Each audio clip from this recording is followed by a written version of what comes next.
Proyecto Cultural Maíz Radio, un programa argentino e indo-latinoamericano. Entrevistas, poesía, opinión y debate. El programa del movimiento social y político Proyecto Cultural Maíz. Martes de 21 a 23. Un programa que cuenta con vos.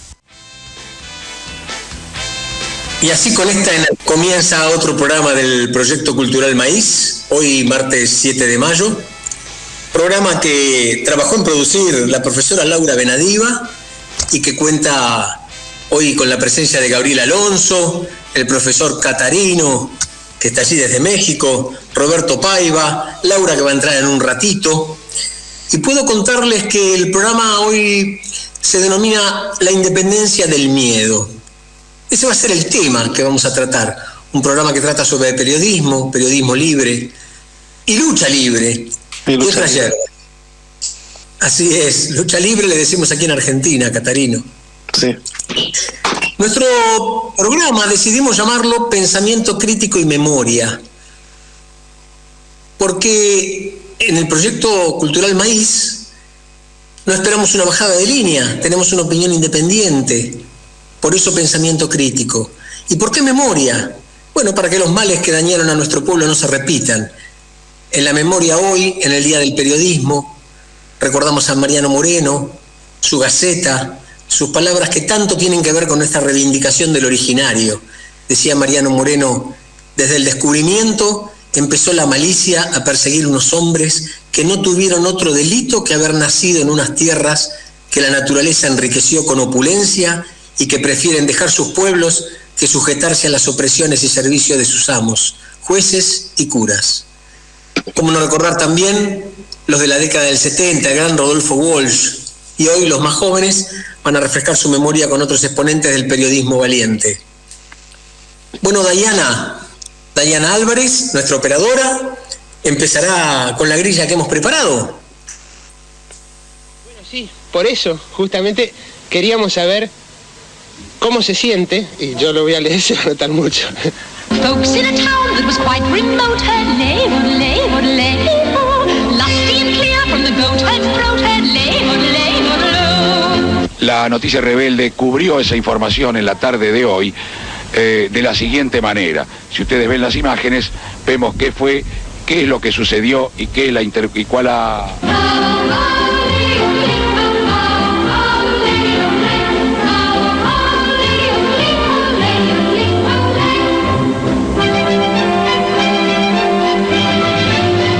Bueno, espero que dentro de poquito el mismo brindis sea para celebrar el casamiento. Bueno, claro. Se avivaron.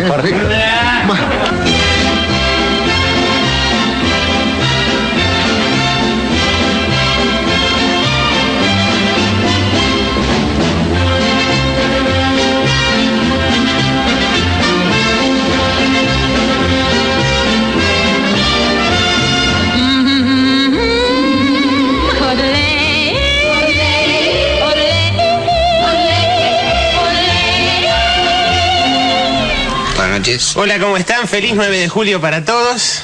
Bueno, les anticipé una primicia que por ahí... No sé, bueno, si vieron la agenda esta mañana, a lo mejor ya sabían que era 9 de julio. Claro. O si miraron la agenda el día anterior y sabían que al día siguiente... También, gente previsora, seguramente. Ahí también. Que los hay seguramente. Sí. Bueno. Está lleno de papeles la calle, que tira la gente de la oficina. No, eso es fin de año. Ah, entonces no limpiaron. Y puede ser. ¿Desde fin de año? Facundito. Bueno, no, es otro personaje. Bien, esta es otra edición de La Noticia Rebelde, como ustedes habrán percibido ya. Me veo en la obligación, me han obligado concretamente a hacer un pequeñísimo, brevísimo editorial, llamaron editorial muy pretencioso. Una reflexión acerca de la fecha que conmemoramos hoy. Todos los argentinos, diría yo, sin conocer si todos realmente están conmemorando como nosotros esta fecha. El 9 de julio evoca un tiempo de unión entre civiles y militares. Eran unas épocas de unidad. Los enemigos, creo yo, estaban mucho más claros, eran más evidentes en aquel momento. Las cosas en general estaban más claras. Hace poco tiempo, en esta misma semana, por ejemplo, un militar ya no en actividad, un brigadier, Alzogaray de apellido, señaló, por ejemplo, que en los medios de difusión había subversivos. Esto no lo dijo solo él, se ha dicho muchas veces, es una denuncia que de alguna manera nos convierte a todos en sospechosos, cosa bastante molesta. Diría que es molesto ser sospechoso, uno que realmente no da motivos para que sospechen de uno. Pero veo que las cosas están mucho menos claras en este tiempo y estaban mucho más claras antes. Yo propongo, ante las cosas que han pasado, y dado que hoy es 9 de julio, Día de la Independencia, día de unión entre civiles y militares en el pasado, una manera de festejarlo, una manera de conmemorarlo, no tanto hoy mismo, sino de ahora para mañana, pues ya queda poco tiempo del día. La idea sería hacer una campaña para independizarnos del miedo. ¿Qué les parece? Sería una nueva independencia que nos viene faltando, ¿no? El miedo de los atentados, el miedo que producen las bombas, ese miedo que nos hace ser ignorantes muchas veces, ese miedo a conocernos, a preguntar, el miedo a ser jubilado. Es un miedo serio, pesado, hay que aguantarse ese miedo y seguir trabajando como si uno pudiera no pensar en el futuro.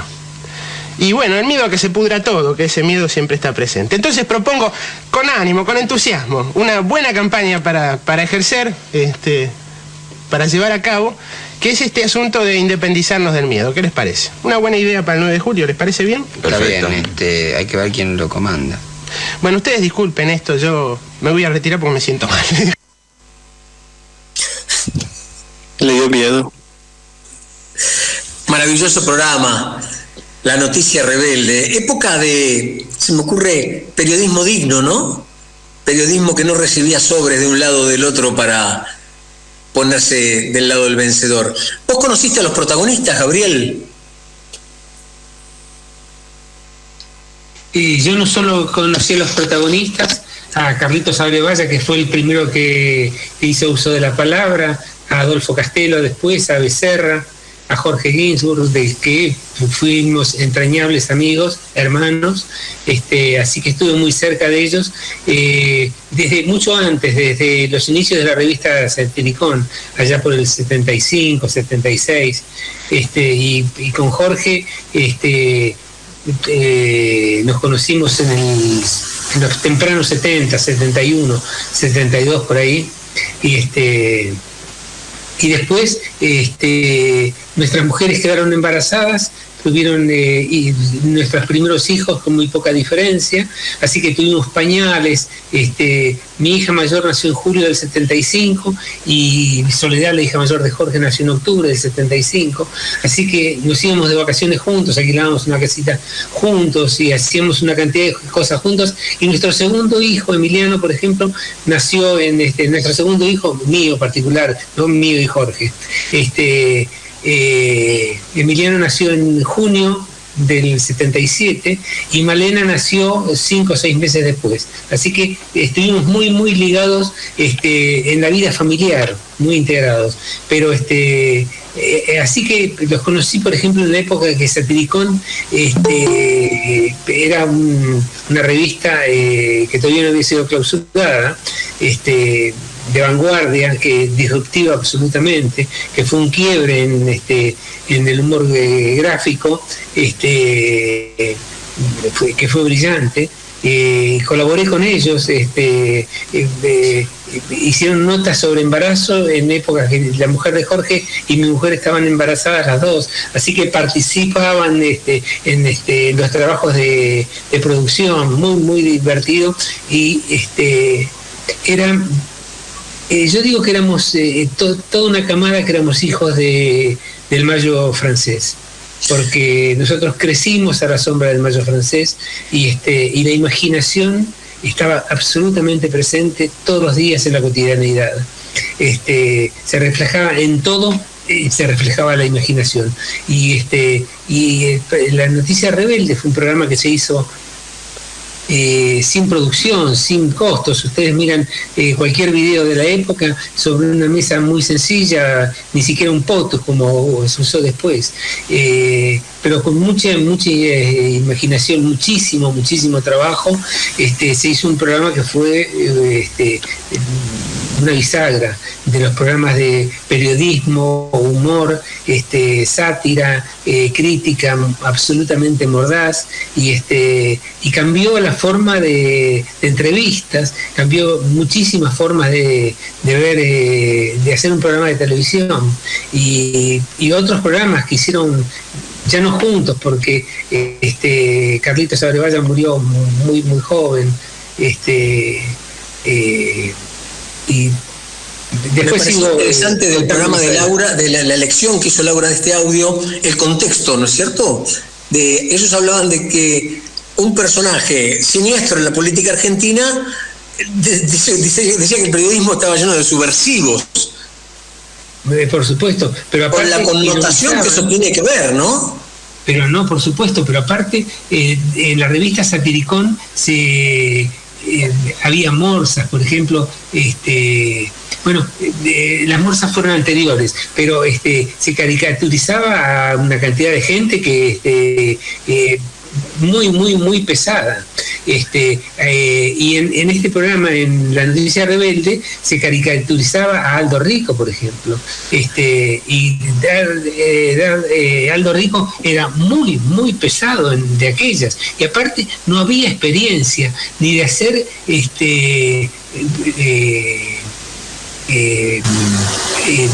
chistes de erotismo ni de humor negro, pesados también, y aparte eso era novedoso, absolutamente novedoso. Por ejemplo, Adolfo empezó con la crítica a las revistas, a las boludeces que decían las revistas de lo que sea, cualquier revista, y el broche de oro era un huevazo a la revista, ¿no es cierto?, en cámara. Eso lo recuerdo. Brillantísimo todo, pero ya te dejo el uso de la palabra, pero aparte la gente que de la época de Satiricón, por ejemplo, yo no conocía a Panzeri.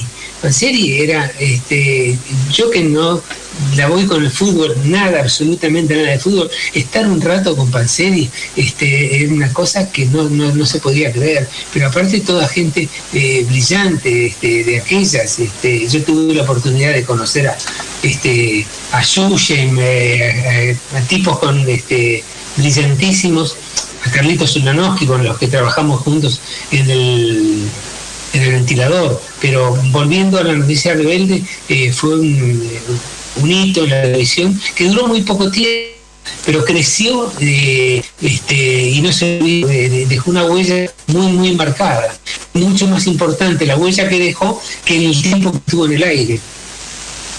Adelante. Bien, le damos la bienvenida a Laura Benadiva, que aquí ha ingresado. No, Laura Benadiva no la había conocido, lo que pasa es que se peinó de diosa. ¿Cómo no me habías conocido? Vengo desde Barracas, rápido. De Barracas al sur. De Barracas al sur.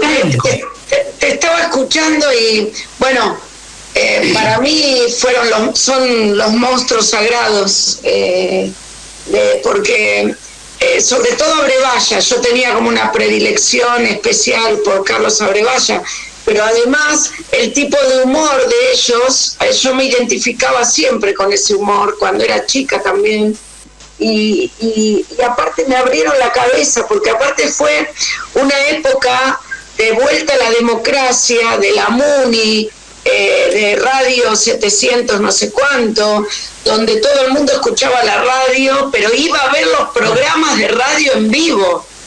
Yo lo conocí a Jorgito Bacari, ¿sí? Y que era un locutor, vos lo debés conocer, y lo miré con una cara que me dijo, ¿te desilusioné? No, le dije, porque sí me había desilusionado, ¿no? Pero Ginsburg, Abrevaya, Vecino Cocos, el ventilador, me transportaron, o sea, las consignas, todo lo demás fue copia para mí. Todo lo demás que vino después fue copia. El pase revista también, lo empezaron a copiar un montón, el tema de pase revista. Y en estos audios que elegimos, no sé si pusieron el de Aldo Rico ya, porque acabo de entrar. No llegamos todavía, no llegamos. En tu ausencia, Entonces recordamos por el Día del Periodismo a Rodolfo Walsh, recordamos a la Gaceta de Mariano Moreno y luego encaramos con el audio. Bien, porque hay un montón de audios, pero estaban todos juntos, por eso lo elegimos, porque para mí Abrevaya sin Ginsburg, Ginsburg sin Castelo, para mí era todo un combo en mi adolescencia, ¿no? Pero los pude conocer. Ginsburg me dijo, si vos sabés escribir, no estudies tal cosa, escribí, lárgate a escribir. Me dijeron cosas que me abrieron la cabeza y que me dejaron, no sé, me cambiaron la historia de lo que yo quería con la historia. Punto. Eso. Sí, convengamos que era un periodismo disruptivo, como dijo Gabriel, y que se abrió paso en un momento en que veníamos de golpes militares a golpes militares, había peligro, fueron muy hábiles en esto de surfear la represión, surfear la censura con habilidad, con inteligencia. Sí, pero también era una época de euforia, de democracia que era maravillosa. A mí, no ponemos a analizar desde el presente esa época, porque esa época del miedo, qué sé yo la recuerdo como que era la democracia, con una bronca de que no pude votar por la edad, no me llegaba y qué sé yo, pero ese periodismo fue la muestra de que estábamos en democracia, que volvimos a la democracia. Sí, era el disfrute de la democracia. Sí. Sí, Gabriel. Sí, Jorge decía, años después, que ese programa fue posible porque ellos no tenían historia y no tenían nada que perder. Que más adelante, que se habían forjado ya como periodistas, era imposible que hagan un programa como ese, porque ya tenían otro tipo de compromisos, ya conocían a gente, no podían tirar bardo sobre gente que con los que habían trabajado juntos. O sea, el programa ese fue porque no tenían compromiso de ninguna naturaleza. Por eso fue brillante. Fue gente maravillosa. Y hay un librito que me gustaría que cuente, o capaz que lo podemos vender ahora. Ejemplares. No, porque Ginsburg y las consignas, ¿no? Y daba consignas en el programa. El ventilador no era Vecino Cocos, porque era uno atrás del otro. En el ventilador daba las consignas y yo voy a pedir disculpas por lo que voy a decir, pero la primera consigna a la que yo respondí, me gané una cena que era el premio mayor, y Ginsburg largó las consignas diciendo ¿con qué te calentás? Y yo decía lo primero que se me antojaba. Entonces dije, cuando los jugadores están por recibir un tiro libre. No dije nada más que eso. Y él se empezó a cagar de risa cuando lo leyó. Quedé como Laura de Caballito, y gracias a Gaby, que me dio el libro que iban a hacer de las frases. ¿Cómo era eso de las frases? Encontré 3 frases mías ahí.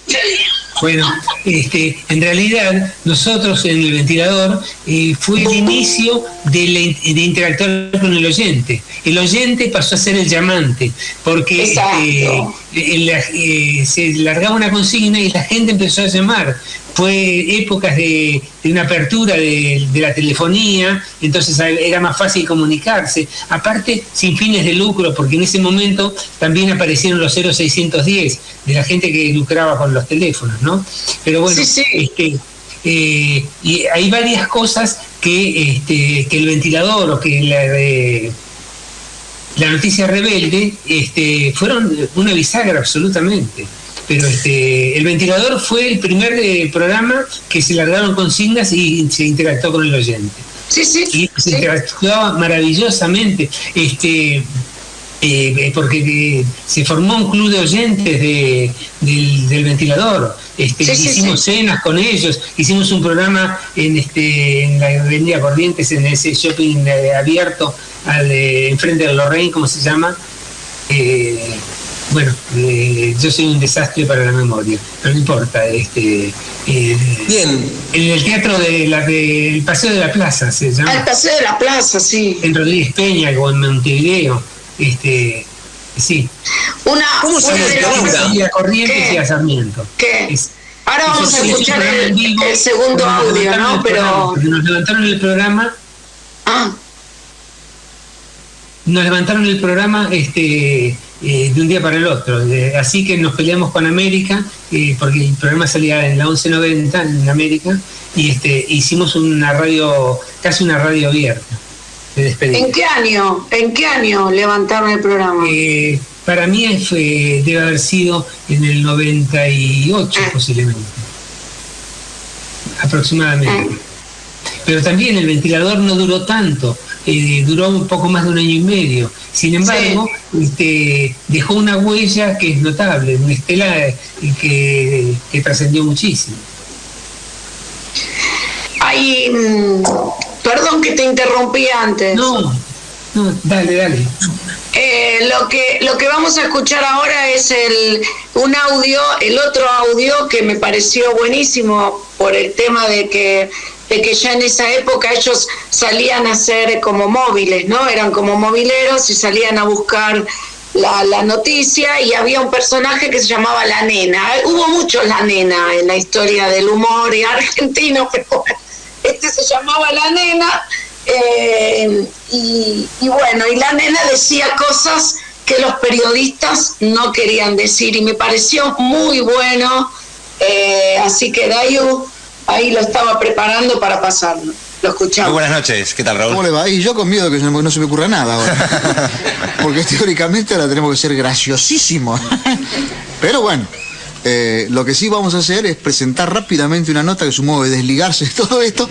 Entran a rodar los tapes, y esa simpática nenita que a veces dice aquellas cosas que a alguno de nosotros nos gustaría decir, pero preferir que lo digan los chicos que son inocentes. Pero nos da miedo, entonces lo dice la nenita, vamos. Vamos con la nena.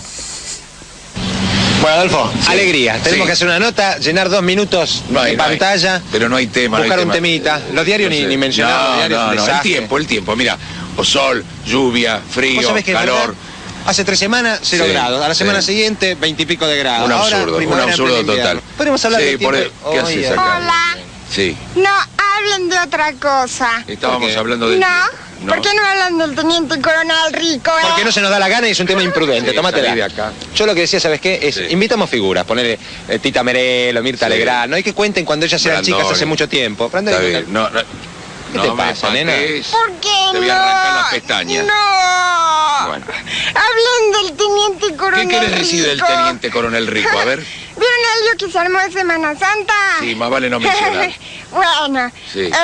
Por ese lío lo citaron, ¿no? Sí, ¿qué pasó? Pero él no sabía. ¿Por qué? ¿Qué pasó con la citación? A ver, ¿para qué lo citaron? Para que fuera a declarar. Sí. Pero él no sabía, porque en realidad un coronel tenía que darle la citación, pero no se la dio. ¿Por qué no se la dio? Entonces sigue siendo teniente coronel. ¿Y por qué no le dio la citación el otro coronel? Porque se olvidó. Un descuido fue. Sí, a mí me parece que tienen que ser responsables, pero uno se puede olvidar, ¿no? Claro, bueno, ¿y qué querés? Entonces, ¿qué conclusión querés sacar? No pasó nada, él sigue siendo teniente coronel, como lo de la Plaza de Mayo, que fuimos todos a gritar por la democracia, y que después cada uno fue a su casa y no pasó nada. Bueno, está bien, está todo tranquilo, ¿no? Bueno. Tómatela, ¿por qué te crees que nosotros queremos hacer patria? Nosotros no estamos haciendo un laburo acá, nena, tómatela. Qué bárbaro, qué bárbaro. Ahí estaba Nicolás Repeto, estaba. El recurso de la nena denunciando algo que no podían decir. Maravilloso. Era maravilloso. Y las nenas, ¿no? Podemos hoy decir, o qué programa de radio, qué periodismo podemos hoy decir que es diferente. A mí se me ocurre, por ejemplo, que el fenómeno del destape es muy interesante, porque es un periodismo que no está bancado por empresas, no tiene compromisos, y entonces puede tener una opinión, no importa que sea partidaria o que sea parcial, lo que digo es, no tiene compromisos. Entonces eso es interesante, no admite publicidad de empresas. Pero no hace falta que te paguen empresas, ahí discrepo, o sea, no hace falta que seas de empresa o no. El periodismo está muy partidario, está de un lado, del otro, y no creo que en esa época todavía no estaba como está ahora, que no permite ver absolutamente nada. Y el destape, entiendo lo que vos decís, pero también tiene una o sea, está alineado a una parte. No tendrá empresas, pero sí está alineado a una parte. Y a mí el periodismo que se alinea a una parte me parece que no. ¿Opinan que existe el periodismo no alineado hoy en día? No. Ah, bueno, entonces... Bueno, pero no me gusta, o sea, no. O sea, que exista no quiere decir que yo diga, bueno, este es menos malo, porque para mí respeto la opinión, porque así estamos con todo, con lo menos malo, pero un periodismo que está alineado y que de un lado o del otro, cuando hay muchísimos lados, ¿no?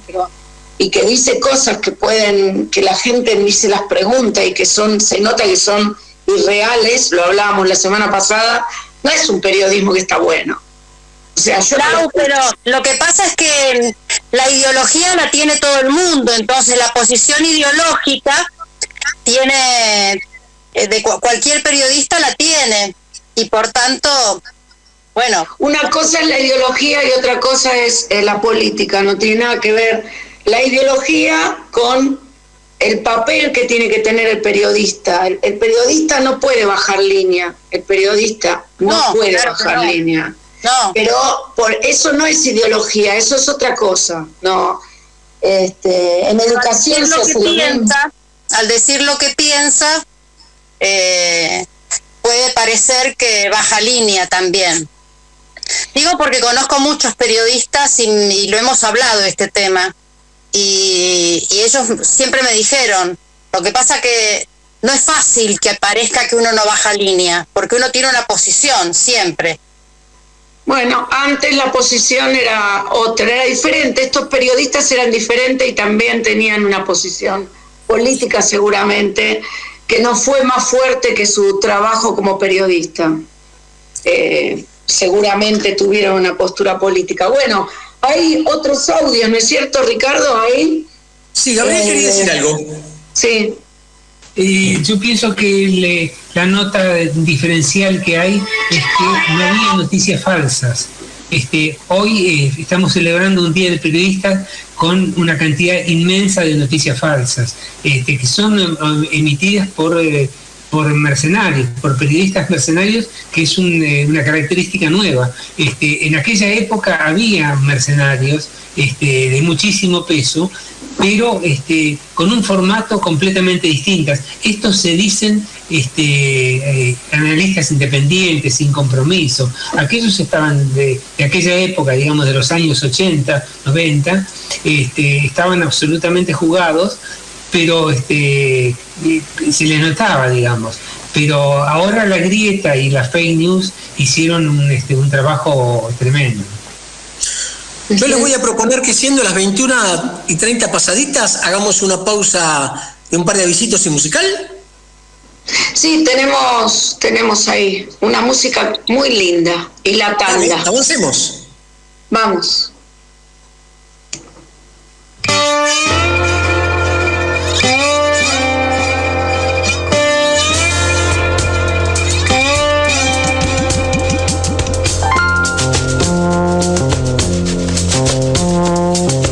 Todo el tiempo que pasó, lo pasé sin respirar, como si estuviera yo atrapado debajo del mar. Pero igual pude pensar, la vida valorar, y juntando tanta valentía, acá debajo del mar. Y ahora que vuelvo a salir, ver la luz me hace sufrir. Me pregunto si no será mucho. No, eso no es nada, amigo. Esto es pequeño comparado al despertar que va a venir.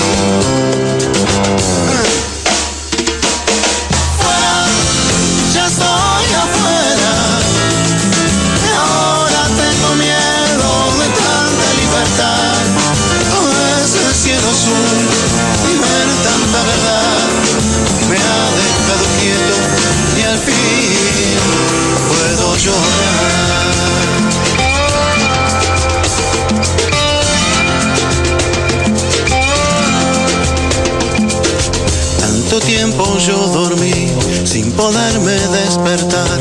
Era tan oscuro ese silencio debajo del mar. Pero igual pude soñar, la calle imaginar. Extrañaba tanto tu alegría allá debajo del mar. Ahora que vuelvo a salir, ver la luz me hace sufrir. Me pregunto si no será mucho. No, esto no es nada, amigo. Esto es pequeño comparado al despertar que va a venir. Fuera, ya estoy afuera. Y ahora tengo miedo de tanta libertad. Todo ese cielo azul y ver tanta verdad me ha dejado quieto y al fin puedo llorar. Fuera, ya estoy afuera. Y ahora tengo miedo de tanta libertad. Todo ese cielo azul y ver tanta verdad me ha dejado quieto y al fin puedo llorar.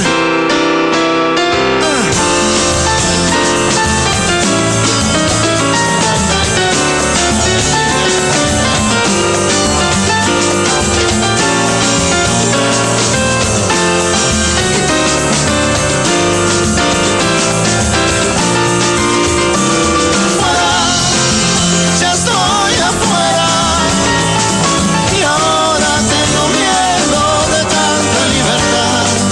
Todo ese cielo azul y ver tanta verdad me ha dejado quieto y al fin puedo llorar.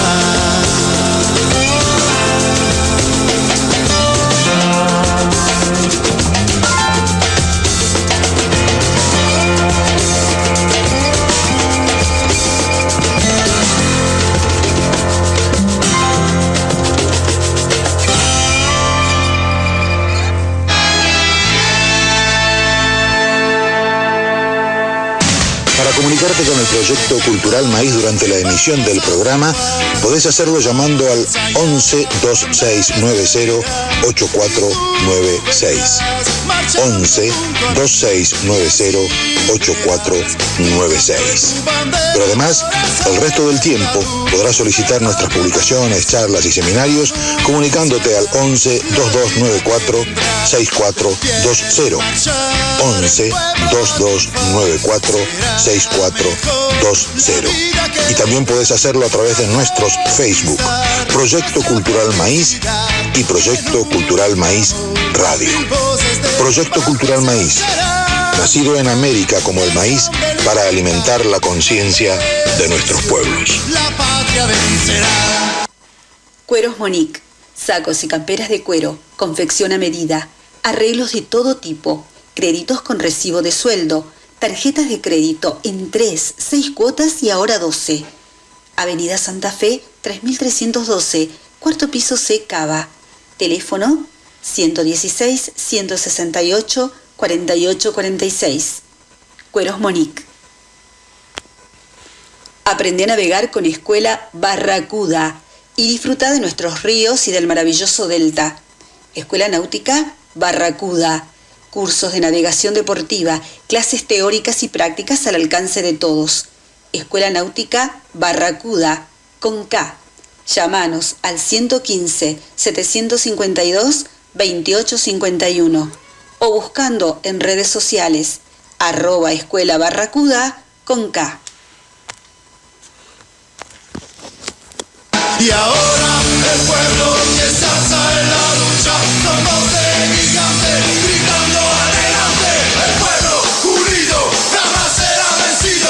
El pueblo unido jamás será vencido. La patria está forjando la unidad. De norte a sur se movilizará. Desde el salar hacia el delinear, al bosque austral, unidos en la lucha. Nos saluda Daniel Eduardo y el equipo completo de Yo Nací en este País, un programa de Radio Rebelde. Muy feliz día del periodista. Saludan, feliz día a los periodistas y los comunicadores que trabajan para hacer una sociedad más justa. Guillermo de Almagro, ya lo leímos. Qué linda época, dice, de pensar solo en un momento en la gente que hoy trabaja en la televisión es para deprimirse. Saludos a todos los integrantes del Proyecto Maíz. César de Monte Chingolo. Bueno, varios rebeldes aquí saludándonos. Seguimos, Laura.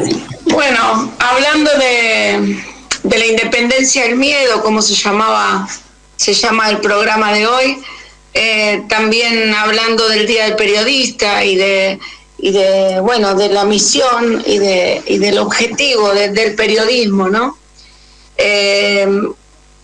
Catarino Escobar, nuestro compañero, nuestro panelista, nuestro amigo desde México, Sinaloa, México, nos va a hablar sobre la situación en México con los periodistas, ¿no? Que es terrorífico, ¿no? Ya perdí la cuenta de cuánta gente matan por día, ya se pierde la cuenta, lamentablemente. Sí, se han engrosado mucho las estadísticas. Ahora, el ejercicio periodístico en México tiene larga data. Lo podemos ubicar con el juarismo a mediados del siglo XIX. Y durante el porfirismo ya existía un periódico, de hecho, de oposición, un poco satírico, burlesco hacia el régimen de Porfirio Díaz. Y se burlaban de él, lo dibujaban como un ancianito con facciones simiescas de que iba bajando hacia el abismo. Y criticaban su dictadura. Y ese periodismo en México siempre ha sufrido muchísima represión, desde golpes, tanto emocionales como físicos, hasta la actualidad. Ya con la Revolución Mexicana también hubo muchos periodistas que fueron asesinados.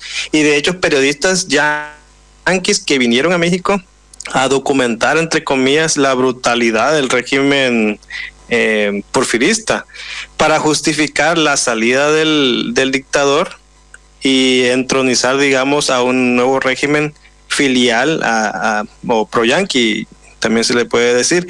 Y existe en México como un silencio forzoso, así como hay desapariciones, también hay silencios forzosos por parte de la prensa, ¿no? Tanto escrita como la digital en los últimos tiempos. Yo veo que hay como 3 líneas en las cuales se puede clasificar nuestro periodismo.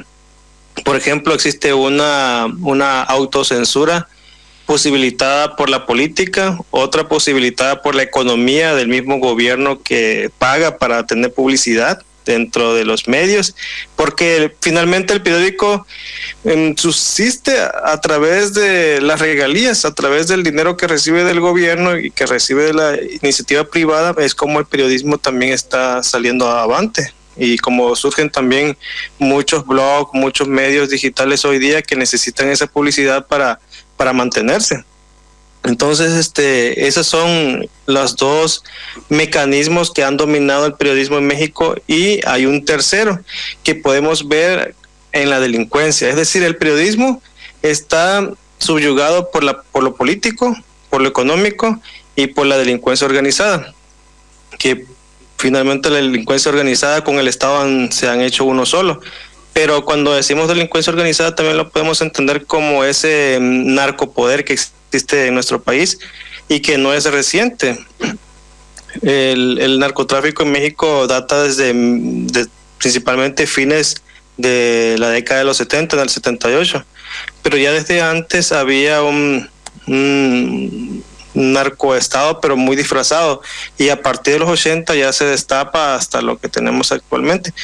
Mucha gente dice que el narcotráfico ha doblegado al Estado, que es un Estado muy débil, pero no, yo pienso que el Estado es fuerte y utiliza al narco para hacer, digamos, el trabajo sucio, para que no digan, son los empresarios, son los políticos, y formar un enemigo público que es el narco, ¿no? Que no tiene un nombre, pero sí tiene una imagen construida. Vos comentabas, Catarino, recién el tema de la pauta publicitaria y cuántos medios dependen de esa pauta publicitaria del Estado para subsistir. Y de esto intentaba hablar yo antes, ¿no? Digo, en la medida que un medio depende de una pauta gubernamental, necesariamente no puede criticar al gobierno que lo sostiene. Y en sí, yo recuerdo Claro, esto yo destaco este medio que decía hace un rato, el Destape, porque está bancado por los oyentes. Y esto me parece importante, más allá de que te guste o no el contenido, lo bancan los oyentes. Entonces no tiene compromiso más que con su manera de pensar. Pero fíjate también de que tanta libertad existe. Porque, por ejemplo, hay plataformas que tú puedes expresarte, pero ellos se dan la licencia de banear ciertos videos, incluso canales, cuando tú criticas a un grupo. Entonces, ¿qué tanta libertad hay en el mundo, no? Por ejemplo, la UNESCO entre el 2012 y 2017 cataloga a México como el tercer país en estos años más violento del mundo, después de Siria y de Irak. Y recordemos que en Medio Oriente existe una guerra por el petróleo y el gas. En México se dice que no hay una guerra, pero sí existe una guerra por el control de los recursos mineros, acuíferos y de árboles, de las maderas, y también de las personas, porque existe aquí una trata de personas.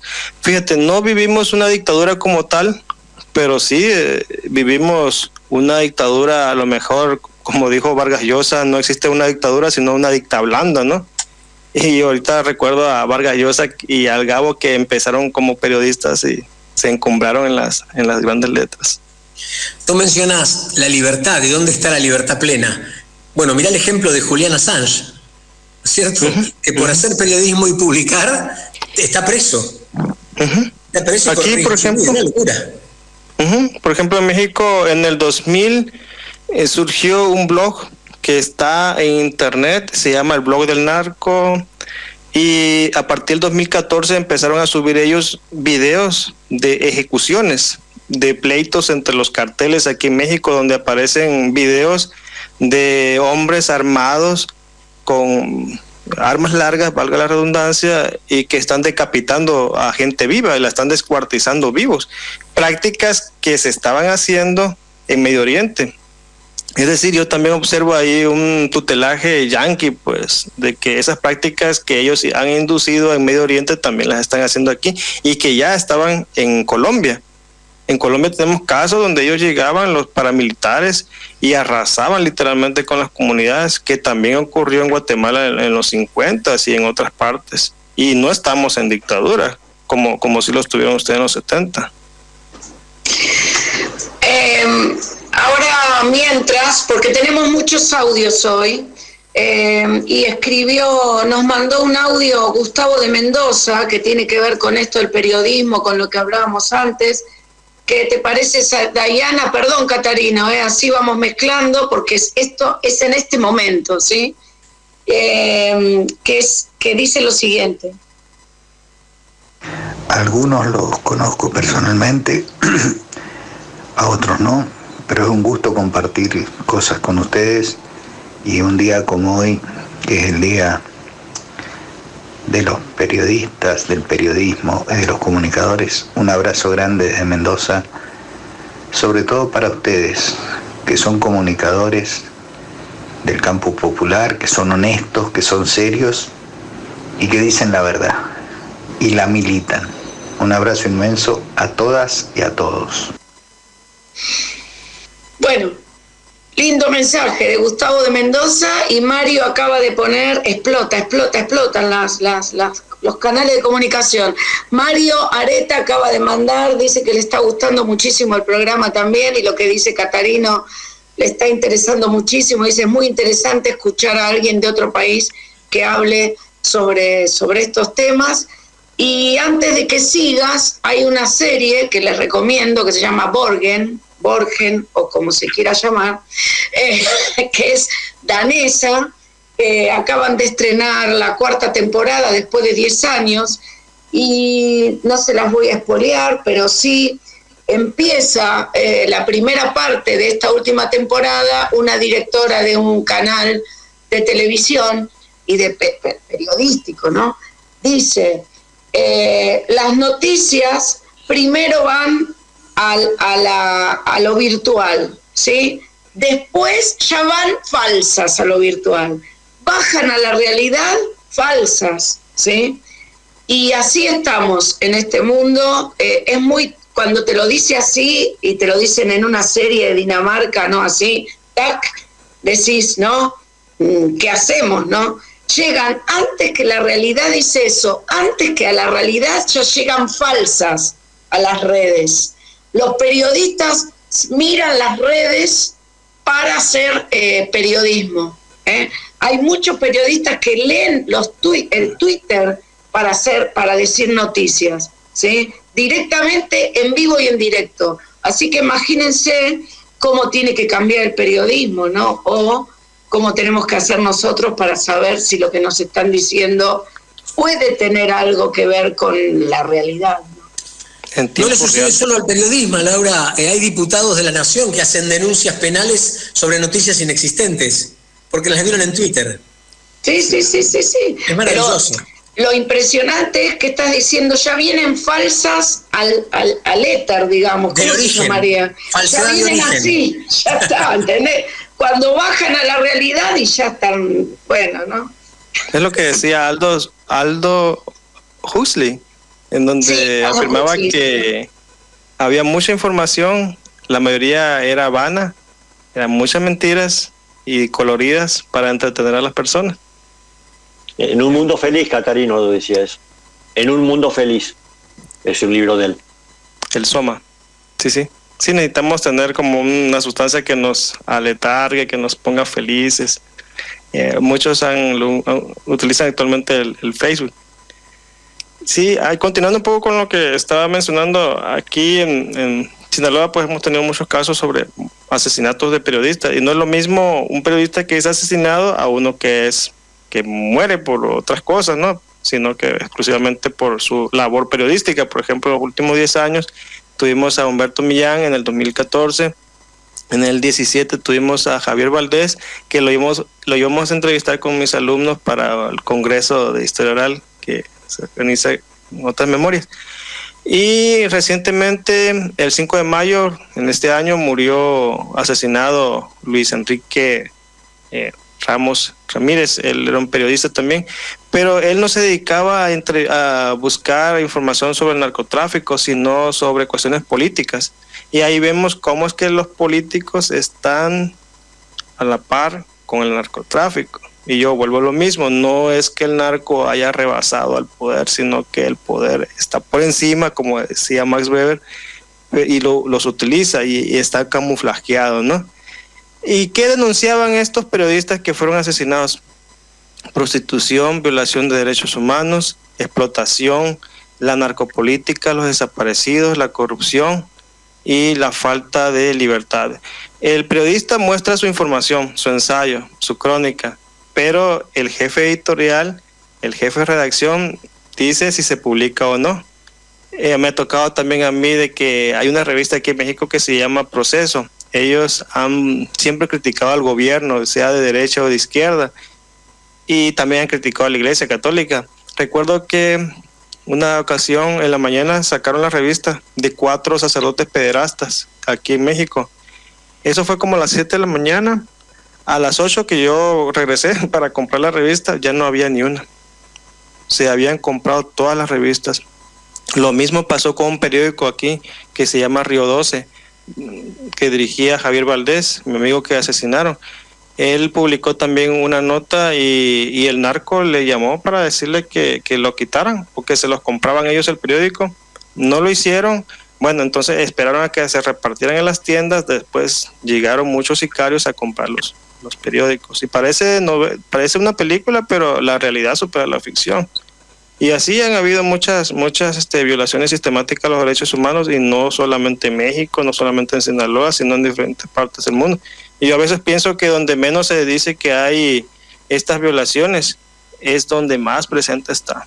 Por ejemplo, yo recién estuve en Chiapas, al sur de México, y ahí no se habla de narcotráfico, desaparecidos, pero hay muchos problemas de migración. Andas tú en las calles en Tapachula, en la ciudad, y ves gente tomando bebidas embriagantes, la policía extorsiona, pide mordida, decimos aquí en México, y parece un burdel público grandísimo, y es parte también de lo que sucede en otras ciudades del centro de América. Vos sabés que yo fui gerente de un diario en el Ecuador, y vinieron a comprarme. Me vinieron a comprar para que yo pusiera las noticias que esa gente que quería comprarme era su posición política, ¿no? Y que venían a comprarme a mí como gerente del diario para que yo dijera, sí, esto que dicen estos señores es lo que hay que poner. Fue tremendo. Yo les dije que no, por supuesto, por una cuestión de principios, pero me presionaron muchísimo. Tuvo que haber gente que después me defendiera y me protegiera porque tuve algunas amenazas, pero tremendo.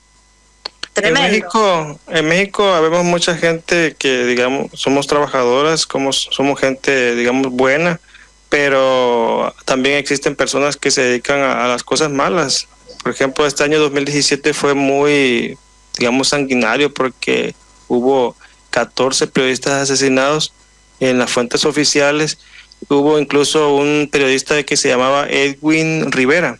Él había salido huyendo de Honduras porque habían matado allá a un compañero suyo. Y aquí en Veracruz lo mataron a él. Y Miroslava Bridge, ella la mataron el 23 de marzo del 2017. También denunciaba cosas en Sonora, aquí al norte de Sinaloa, otro estado. Y a ella le dejaron una pancarta y decía que la mataron por lengua larga. Eso fue en marzo. Luego Javier Valdés en Sinaloa dijo, pues si por reportear este infierno la mataron, que nos maten a todos. Y en mayo, el 15, lo mataron a él. Es un mensaje muy explícito para todas aquellas personas que hacen uso de su libertad de expresión, que lo dicen. Aquí en México no es mucho problema si tú dices el narco es malo, el narco hace cosas malas, la política hace mal, los políticos son malos, no hay mucho problema. ¿Cuándo hay problema? Cuando tú das nombres. Cuando tú ya empiezas a decir sobre el lavado de dinero, das nombres y apellidos y nombres de empresas y muestras documentos. Ahí es cuando ya te metes en problemas.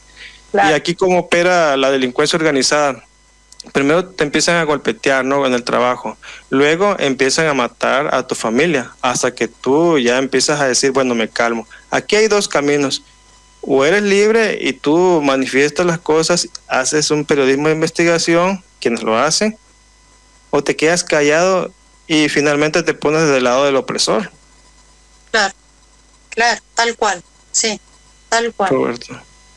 Perdón, Cata, ¿qué posición tiene el zapatismo frente a todo esto? ¿Se ha expedido o está silencioso? El zapatismo, bueno, yo he dicho que en México nunca ha habido izquierda. En el discurso quizás, pero que nunca ha habido izquierda. Entonces el zapatismo surge como una expresión, el de 1994, que surgió en el 83, como una expresión anti-PRI, antigobierno. Pero también hay versiones de que el mismo PRI, el mismo gobierno, lo creó para distraer y para golpetear al presidente en turno, que en ese momento era Zedillo, que encarceló al hermano del anterior presidente, que fue Carlos Salinas. Pero ¿cuál es la expresión del zapatismo? Lo que han hecho muchos grupos, pedir tierras y recursos para ellos, para su gente, pero no para todos. Entonces el zapatismo en Chiapas han pedido cosas para su grupo de ellos, no para todos, y han permanecido silenciados, en silencio, y otros pues ante la misma delincuencia han callado. Tu micro, Ricardo. Estás muteado. Sí, vamos a explicarle a nuestros oyentes que estamos trabajando a distancia por Zoom, entonces a veces suceden estas cosas. Decía, permítame leerles un par de mensajes. Silvia dice, perspicaz observación de Catarino sobre los narcos en México y cómo son usados por el poder real para ser un enemigo público. Una dominación que extiende también al periodismo.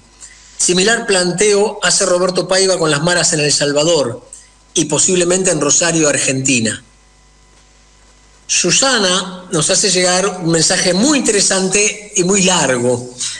En la primera parte dice, hablando de esto de embanderarse y del oficio de comunicar, dice, por nosotros, ustedes mismos, sin ser periodistas, actúan como tales y bajan línea. Y sí, hay que hacerse cargo, es así, ¿no? Luego tiene un mensaje muy interesante y muy largo. Por ahí, si me perdona Susana, voy a leer algún párrafo que me ha pasado, me parece que merece ser leído cortito. Dice que hoy una disputa de poder, más económico que ideológico, entre el gobierno y los grandes medios, coloca al ciudadano común en situación de rehén de una disyunción inventada por ambos sectores en pugna, que se podría sintetizar en una ilusoria dicotomía, Clarín o 678. Y periodistas de renombre, muchos de ellos históricamente oportunistas y zigzagueantes, y nuevas estrellas mediáticas se han enlistado en uno y otro bando. Bueno, muy interesante, es muy largo el mensaje, pero dice que, por ejemplo, poner la pluma o la voz al servicio del poder económico de los grandes medios o el poder político de turno convierte el periodismo en un mercenario ideológico y lo coloca en las antípodas de la esencia de su profesión, que es la de ser un soldado convencido y dispuesto a luchar por la verdad desde su trinchera cotidiana, empuñando el teclado, el micrófono o la cámara. Lindo mensaje. El tema mientras buscábamos los audios la semana pasada, yo encontraba a la Nata hace 20 años y ahora, o sea, de eso tampoco se habla. O sea, esa persona o sea, eso también hay que hablarlo y eso también tiene que ver. Ahora están todos insultando a la Nata y qué sé yo, pero hace 20 años la Nata estaba con el gobierno de que estaba, ni me acuerdo ya y todo, ¿no? También. Entonces, siempre hubo esto, ¿no? Y a mí me da muchísima bronca que existan estos periodistas, por eso no me gusta, porque así como ahora es acérrimo, opositor en su momento no lo era, entonces eso hay que tener cuidado, es peligroso. Me gusta el mensaje de Susana. Tenemos no todos son así, no todos cambian de bando, no todos cambian. Pero hay muchísimos que sí. Obviamente, claro, claro que sí. ¿Quién dice todos? A mí no me gusta generalizar. Sigamos adelante. Bueno, hay un montón de mensajes y hablabas de la muerte vos, ¿no? En el eje de tu discurso y de tu Catarino, la muerte, ¿no? Con los periodistas, la muerte que los persigue todo el tiempo, ¿no? Asesinados. Sí. Y de hecho, quiero comentar un caso así rapidito. Había un señor que era activista. Él estaba en la presa Picachos al sur de Sinaloa y estaba denunciando cómo los empresarios estaban adueñando del río y de la presa. Entraron sujetos armados a la cabina de radio y al aire lo mataron. Terrible. Bueno, acá tenemos una historia argentina muy parecida y vamos a rendirle homenaje. Por suerte no tenemos tantos José Luis Cabezas, que es del que vamos a hablar, que apareció asesinado en una cava, ¿no? Yo no sabía lo que era una cava, pero hasta esa época, ¿no? El 25 de enero de 1997, José Luis Cabezas. Vamos a escuchar un audio que con Ricardo pensábamos que... ¿Qué país, no, Ricardo? Bueno, o sea, había un montón de audios de archivos y que hablaban del juicio que se le hizo al asesino confeso de Cabezas, el señor Preyeso, que se recibió de abogado, ¿no? Y en el 2000, sí, y en el 2019 el señor vino y dijo, yo tengo que ser abogado, ¿no? Y quería ser abogado, aunque haya sido condenado como autor material del crimen de José Luis Cabezas, pero quería ejercer. Entonces es muy interesante escuchar este audio, ¿sí? Sobre el asesino de José Luis Cabezas. Bueno, hubo un abogado que pidió la matriculación, que se llama Gustavo Preyeso, que resulta ser el asesino de José Luis. Dentro de los requisitos para ser abogado no hay que estar condenado con una condena en trámite, o sea, sin cumplir. Entonces, advertido por esto por los medios de comunicación, oportunamente la familia Cabezas hizo una denuncia. Esa denuncia se tramitó en el colegio, se colectaron todas las pruebas y en el día de hoy hubo una audiencia, en la cual se lo escuchó a Preyeso. Preyeso esgrimió como toda defensa que él no estaba notificado, que él no sabía que estaba condenado, a lo cual el tribunal, le hizo una serie de preguntas Le preguntó cómo si estuvo tantos años preso no se enteró que estaba con una condena firme. Él dice que todo eso lo ignoraba, que no lo sabía, que lo hizo todo de buena fe. El tribunal aparentemente duda de esa declaración y por eso mandó a pedir al colegio de Quilmes todos los antecedentes, porque en el colegio de Quilmes Treyes usó un certificado a sabiendas que era falso, que no reflejaba la verdad de lo que era su condición frente a la justicia. La condena estaba firme cuando él pidió la matriculación y en base a eso el tribunal dentro de 10 días va a resolver qué va a ocurrir con el pedido de la familia. Es un déjà vu, gracias por estar. Bueno, igual lo que dice el doctor, Preyeso miente, Preyeso no reconoce nada, Preyeso es un psicópata, vive una realidad completamente distinta, tiene una realidad paralela, él no va a reconocer que mató a Cabezas, él no va a reconocer nada. Decía que no tenía ninguna condena firme, que él nunca tuvo ninguna condena firme, que por eso se presenta certificados truchos. Bueno, ese es Preyeso, ese es el que le dieron la libertad en Dolores, ese es el que le dieron la matrícula en este colegio de abogados, por eso vinimos al Tribunal de Disciplina. Yo creo que estaba asombrado hasta el Tribunal de Disciplina cómo entró este hombre al colegio de abogados. Yo creo que nadie puede discutir el derecho de un preso a estudiar abogacía. Ahora, que dejen ejercer a un asesino confeso cuando está prohibido que se matricule es una cosa de loco. Y más cosa de locos es que él diga que no estuvo avisado de que tenía una condena. No, eso es para aplaudirlo 20 veces, ¿no? Bueno. Sí. Y esto fue en el 2019, ¿eh? Ojo, fue hace poquito. Y la que habló al final es la hermana de José Luis, y José Luis Cabezas, y hace poco Ricardo también lo viste, ¿no? El documental, excelente. El fotógrafo, excelente, el fotógrafo y el cartero, que es excelente, muy serio y aparte todo el tiempo yendo del pasado al presente, pero cuando iba para el presente, ¿sí? Cuando la persona contaba, mostraban el pasado, era una cosa impresionante, era hablar el presente con el pasado, y es el mismo guionista del otro documental que me encantó, del mismo estilo, que es el asesinato de García Belsunce, ¿sí? De María Marta García Belsunce, es el mismo director. Yo recomiendo también el de Nisman. También. Los tres son muy interesantes, muy equilibrados. También. Vamos a recordar a Mariano Moreno, ¿no? Fundador del periodismo argentino, Laura. Sí, fundador del periodismo argentino, sí. Teníamos un audio de lo que era la Gaceta con Z, la Gaceta de Buenos Aires con A-Y-S, Buenos Aires, claro. Como se escribía en esa época, ¿sí? Si querés, Dayu, ponemos un poquito el audio porque tenemos un montón de cosas, un montón de audios para la segunda tanda que están llegando ahora también y queremos que los oyentes, como hacía Ginsburg, ¿no? Que los oyentes participen y sean protagonistas. Él lo hacía en serio.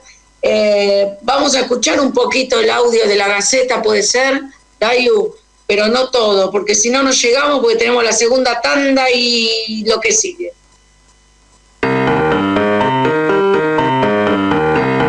La Gaceta de Buenos Aires es uno de los órganos principales de difusión de las ideas, de los actos de gobierno y de las decisiones políticas de la Junta Revolucionaria de Mayo.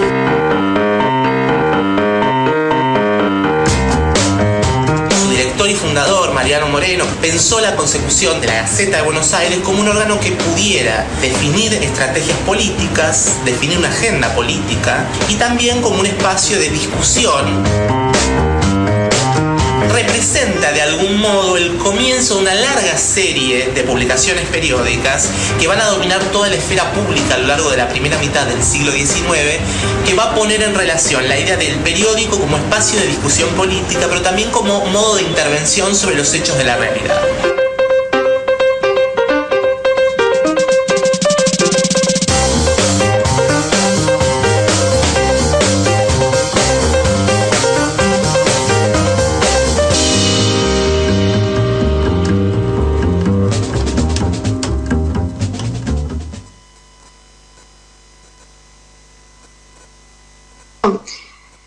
era una simple resumen de lo que fue la Gaceta, sí, fundada por Mariano Moreno, pues de ahí el Día de Periodista, que ya deben haber hablado antes. Y bueno, y Mariano Moreno para mí, no sé, siempre fue como, desde chica fue uno como de los próceres que más me gustaba, ¿no? Y después de grande, cuando lo estudié y cuando entendí cuál fue su rol, bueno, me sigue pareciendo uno de los que más me gusta. Catarino nos corrige, dice, creo que yo dije fue el primer periódico de la Argentina, tiene razón Catarino, eran las Provincias Unidas del Río de la Plata. Claro, obvio. Pero ¿ves cómo son las cosas, Catarino? En las Provincias Unidas del Río de la Plata, el primer periódico fue tendencioso. Fue un periódico revolucionario, papá. Pues era de la revolución. Era de la revolución del 10. Claro. Ahí Roberto Paiva hace que no con el dedito, o está pidiendo la palabra. No dije no, digo que no fue el primero, fue el telégrafo mercantil el primero. Ah, mirá. Esa anterior, 1801 fue eso. Pero de cualquier manera se lo reconoce a Moreno en la Gaceta, justamente porque cubría una misión política. Justamente hay un texto muy importante del primer número de la Gaceta, donde Moreno dice: el pueblo tiene derecho a saber la conducta de sus representantes, y el honor de estos se interesa en que todos conozcan la execración con que miran a aquellas reservas y misterios inventados por el poder para cubrir sus delitos. El pueblo no debe contentarse con que sus jefes obren bien, debe aspirar a que nunca puedan obrar mal. Para el logro de tan justos deseos ha resuelto la Junta que salga a la luz un nuevo periódico semanal con el título de Gaceta de Buenos Aires. ¡Qué maravilla! Bueno, yo les propongo entonces que, siendo las 22:12, vayamos a la tanda y empecemos con el otro tema. Y pasemos, claro. Porque si no, no vamos a llegar. Nos corre el tiempo, vamos, Dayana Álvarez. Nos corre el tiempo, vamos a la segunda parte de la tanda y les contamos a los oyentes que tenemos un montón de mensajes que la gente se preocupó en dejar en audio. Eso me parece maravilloso, que tiene que ver nuestro tema también tiene que ver la palabra libertad, ¿no? La lucha libre, ¿no? Y un pequeño homenaje también a Titanes en el Ring, pero les queremos contar que no va a haber una música específica como hacemos siempre, que ponemos, como hicimos antes con Vicentico, sino lo que vamos a hacer es utilizar la misma música maravillosa que tenía Titanes en el Ring, y después vino un audio al final de un jovencito que habla de 100% lucha, ¿no? Entonces vamos a usar esa música para poder también conectarnos con ese pasado que nos aúna, ¿no? Vamos a la tanda, Dayo. Volvé a escuchar las entrevistas de La Rebelde en nuestro nuevo canal de YouTube. ¿Cómo? Búscanos en YouTube como Radio Rebelde AM740. Te suscribís y ayudas a que La Rebelde siga creciendo. Radio Rebelde AM740, ahora en YouTube. Y arriba quemando el sol. Nahuel Bianchi y Tomás García te proponen un resumen completamente subjetivo y desorganizado de la semana. Los sábados a la mañana, de 10 a 12, sigue. Y arriba quemando el sol. Y arriba quemando el sol.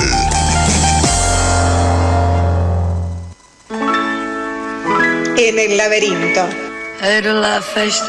Manías, música y propuestas, siempre por arriba. El programa de la familia Calcaño, Eric padre, Alfredo y Eric hijo, pensadores nacionales y populares. En el laberinto, con la coordinación de Néstor Picone, produce Federico García Blaya. Ordena al aire Elisabetta Machado, de lunes a viernes a las 11 horas. Los Calcaño juntos en el laberinto. De Zurda, la trinchera de ideas del Partido Comunista Congreso Extraordinario. con la conducción de Luciana Rivas, Luciana Perlo Pereira y Federico Flumini. De Zurda, todos los viernes de 17 a 18 por Radio Rebelde, AM 740.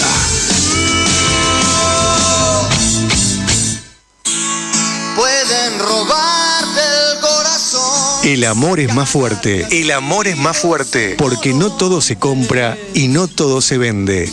Hay otro camino. Pero el amor es más fuerte. Todos los sábados, de 15 a 16. Pero el amor es más fuerte. Por La Rebelde. Radio Rebelde. El futuro es nuestro, el futuro es nuestro, el futuro es nuestro, el futuro es nuestro. La radio de todos.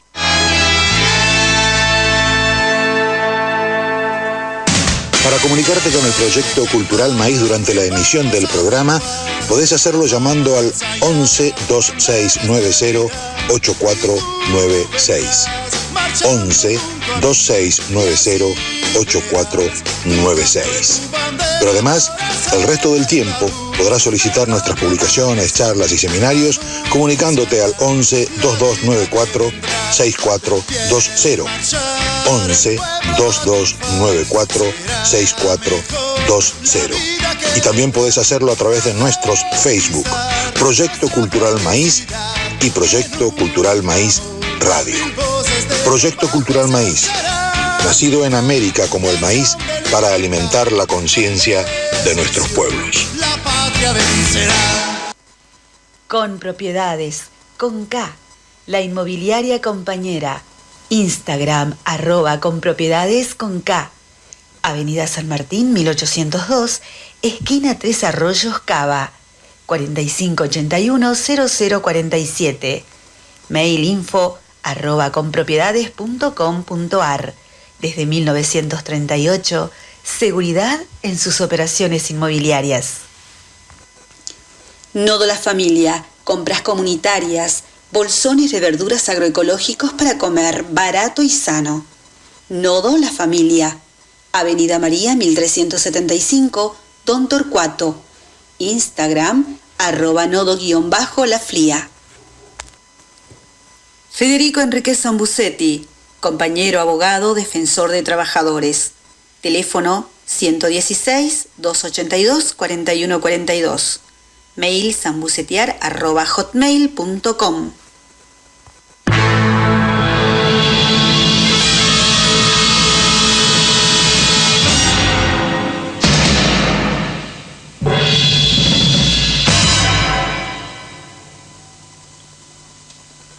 La momia.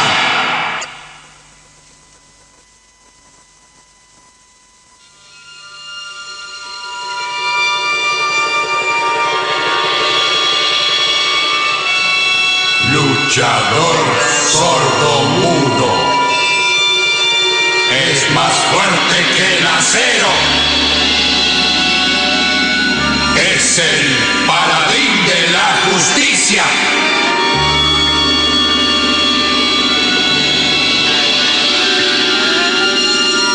La momia. Protege a los buenos, castiga a los malos.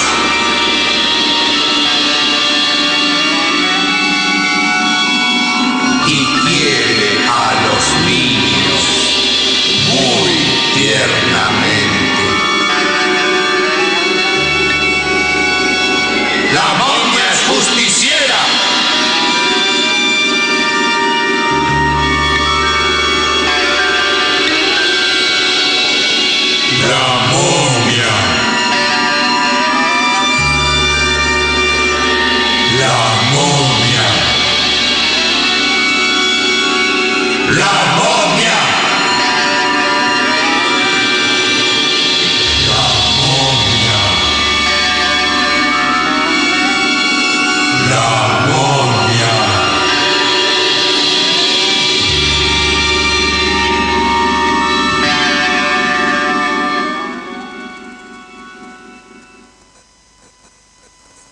de la memoria que cierta mañana el puerto de Buenos Aires se vio invadido por una turba de ansiosos pibes. Los estibadores de la dársena C, repleta con 8.000 almas infantiles, aguardaban que atracara un buque venido desde el Cairo con su carga misteriosa, un sarcófago cuyo contenido era el motivo de semejante expectación. En aquel milenario cajón llegaba la momia a Buenos Aires y la gente deliraba. ¿Cuánto de mito y cuánto de verdad respira en estos recuerdos? ¿Qué tal?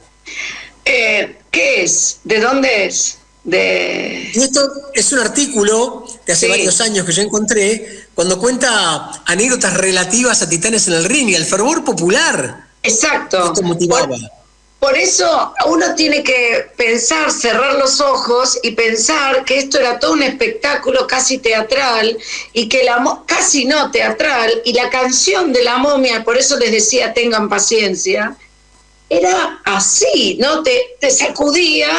Y aparte había que esperar que suba al ring caminando, ¿no? Como caminaba, que lo toquen todos, o que le hagan los otros. Era toda una cosa teatral que yo amaba a la momia, la amaba a la momia. Después cuando apareció la momia negra me quería morir, ¿no?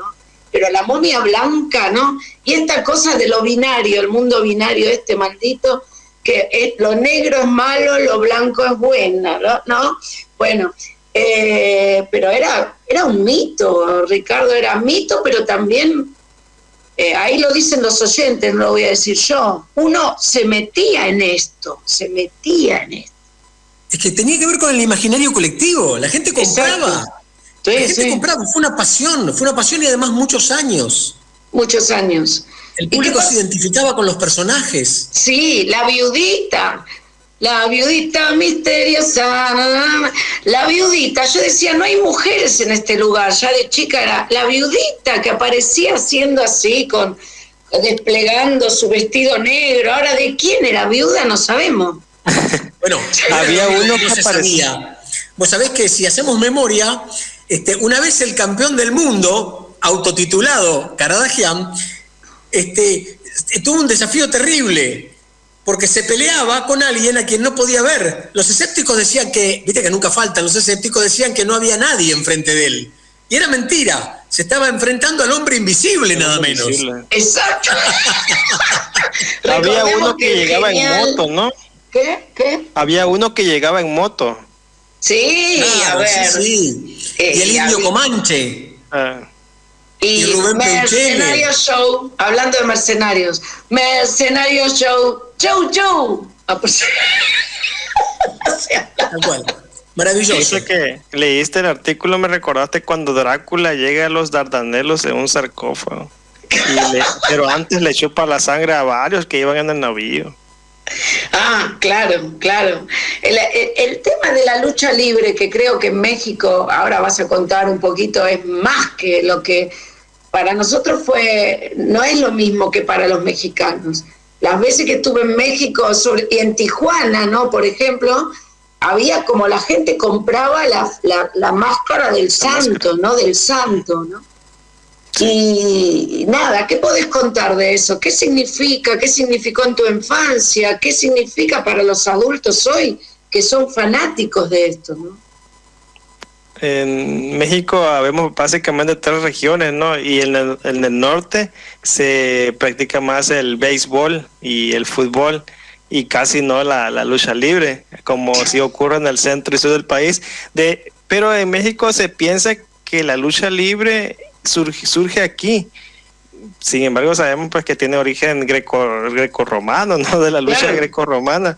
Y ya lo relacionan ellos con la lucha entre los guerreros águilas y los guerreros jaguares, y esta lucha entre el bien y el mal, que es una representación pues entre el bien y el mal, antropológicamente se puede ver así.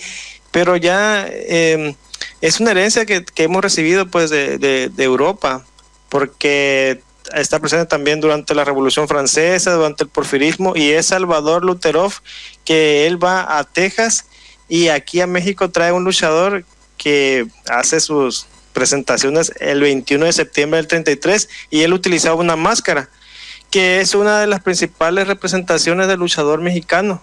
Por ejemplo, aquí se dice que la mejor lucha libre del mundo está en México, le sigue Estados Unidos y luego Japón. Aquí en México se combinan algunas cosas, se utiliza máscara, utilizan cabellera larga y pues están los rudos contra los técnicos y hemos tenido muchísimas estrellas. Perdón, pero la gente más se identifica principalmente con los rudos porque es el que puede hacer piquete de ojo, golpes bajos, golpes prohibidos. Y tenemos luchadores que del bando rudo pasaron al técnico, por ejemplo el Santo y luego el Perro Aguayo. Es decir, esa camada que formaron a su vez a otros luchadores. ¿Por qué el Santo? ¿Por qué te parece a vos que el Santo, que ahora Dayu va preparando una música que está buenísima, que es la Sonora Santanera, ¿no? ¿Por qué el Santo es más popular que otros? Porque salió en el cine. Salió en el cine y le dieron mucha publicidad. A diferencia del Perro Aguayo, que él venía de una familia muy pobre. Bueno, finalmente cuando nos entrevistan todos decimos que venimos de una familia muy pobre, pero que él con su esfuerzo llegó a ser un gran empresario y él le tocó luchar, y yo lo vi en los 90, luchar junto con Vampiro Canadiense, con Blue Panther, Blue Demon, Liz Mark y otros. Y a su hijo también le tocó luchar con él. Yo a su hijo lo conocí, al Perro Aguayo Jr., aquí en Culiacán. Me fui a tomar una foto con él, me abrazó y todo, pero al momento de flashar, pues no tenía batería, pero nada más me firmó el autógrafo y me queda eso en mi memoria, pues. Y recientemente falleció este muchacho, falleció en el ring. Mucha gente dice, es teatro. Bueno, sí, hay mucho drama, pero los riesgos son reales. Sí. Que yo recuerde, han habido 8 luchadores que han muerto. Por ejemplo, pues está este joven, el Perro Aguayo. Está Eddie Guerrero, que fue a Estados Unidos, allá falleció, y otros que se han quebrado, como Gronda, y han sido hospitalizados, etcétera. Y bueno, yo empecé a ver televisión en 1989 y miraba la lucha libre de aquel entonces. Básicamente eran 2 empresas, la Comisión Mundial de Lucha Libre y la AAA. Y ahí se enfrentaban, pues cada quien tenía sus bandos de rudos y contra técnicos, y era casi una copia de la lucha libre estadounidense, nada más que allá, como todavía hoy, son más altos, más musculosos y son más lentos. En cambio en México son muchas llaves, contra llaveo, que vuelan, etcétera, aparecen con capas, también con motos. Recuerdo que hay un luchador allá en Estados Unidos que peleaba en la ZW. Él, Sabu se llamaba. Él aparecía como árabe y peleaba, ponían en el ring alambre de púa. Pero pues muchas de estas son simulaciones. Yo de niño yo pensaba que era real. Claro, el Perro Aguayo pues estaba lleno de cicatrices aquí porque si le pegaban pues era riesgo real. Pero había, digamos, teatro, deporte, entretenimiento y claro, es un negocio. Sí, vos hablabas las primeras olimpiadas que se hacen, que las olimpiadas en Grecia surgen en la ciudad de Olimpia, ¿no? Justamente para poner tregua a una guerra, ¿no? Después fue al revés, después cuando cada 4 años había una olimpiada, si había una guerra tenían que parar, los días de las olimpiadas. Fueron los romanos, ¿no? Y los primeros deportes, los griegos, los primeros deportes fue la lucha libre, ¿no? Nada que ver si levanta fervor popular, esto que Silvio me manda un mensaje que dice, él admiraba a Mr. Moto. Claro. Y según la edad también, porque hubo algunos que se pusieron, por ejemplo, a mí me encantaba Rubén Peuchele, el Ancho Peuchele. Me encantaba. Estaba el hombre vegetal. Bueno, ese. Y me acuerdo que fuimos a Canal 11, pero en realidad era una transmisión de Canal 11, que no era Telefe, en el Luna Park. O sea, era tanta la gente que iba, los domingos, aparte eran los domingos, día de familia, era no sé, eran de los momentos más lindos que recuerdo, ¿no? De mi infancia. Del 2001 para acá. Una muestra de enorme manifestación popular, ¿no? De enorme cariño. Fue una de las cosas grandes de la televisión argentina pedida por el público. Estaba leyendo el otro día que la hija Paulina, la hija de Caradagian, intentaba reflotar el programa y como novedad quería incluir a mujeres y a miembros de las comunidades LGBTIQ. ¿No? Aquí pensemos que Karadagian era de origen armenio y que se escapa, o sea, viene por el tema del genocidio. No es el genocidio armenio, es el genocidio perpetrado por el imperio turco otomano contra los armenios.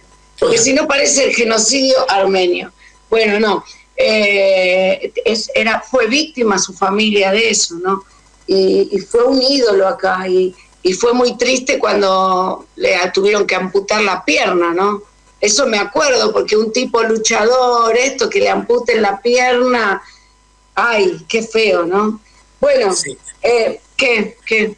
Teníamos música, ¿no es cierto? Tenemos una música que me encantó, la Sonora Santanera. ¿Sonora qué ritmo es?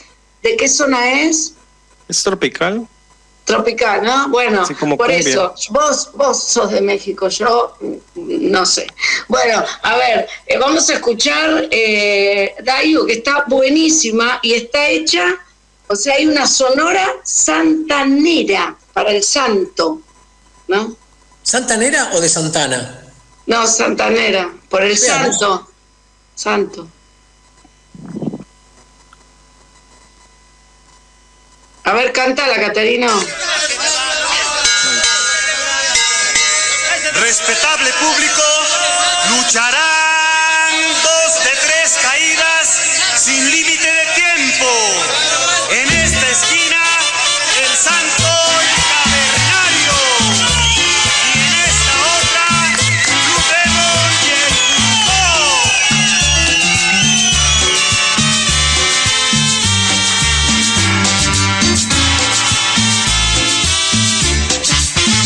La arena estaba de bote en bote, la gente loca de la emoción.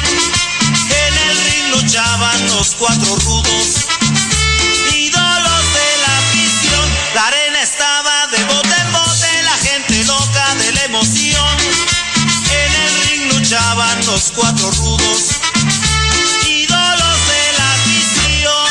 El santo, el cavernario, Blue Demon y el Bulldog. El santo, el cavernario, Blue Demon y el Bulldog. Y la gente comenzaba a gritar, se sentía enardecida sin cesar. Métele la Wilson, métele la Nelson, la quebradora y el tirabuzón. Quítale el candado, pícale los ojos, jálale los pelos, sácalo del ring. Métele la Wilson, métele la Nelson, la quebradora y el tirabuzón. Quítale el candado, pícale los ojos, jálale los pelos, sácalo del ring.